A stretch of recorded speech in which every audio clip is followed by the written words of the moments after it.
what would happen if property prices halved? What would that mean for us? And I've lived through something like this in recent memory because I was investing in the United States pre the global financial crisis, and then I went in a big way after the global financial crisis when property prices were half or less, 75, 80, some cases 90% less than what they were worth at the peak.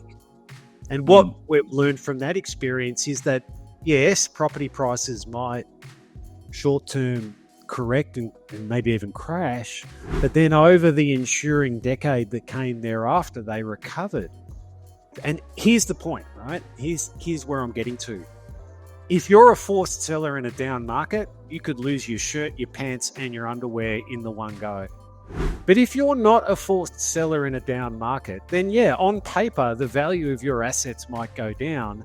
But so long as you don't sell, those assets will also later on recover. So it's really the question you want to be asking yourself is, oh my God, not what will happen if property prices correct, but how will I fare if they do, and what can I do to manage and mitigate the risk in my investing portfolio today, knowing that if property prices were to correct in a couple of years' time, that I would also want to be taking advantage of that as a buyer and definitely not wanting to be a forced seller.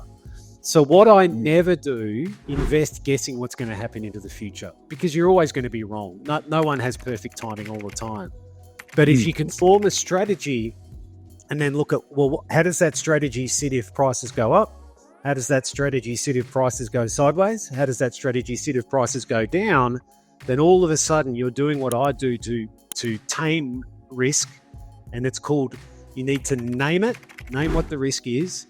You need to number it, i.e. come up with a dollar value so you can understand what risk is in dollar terms. And then the last thing you need to do is numb it, which means come up with strategies to manage and mitigate that risk insofar as possible.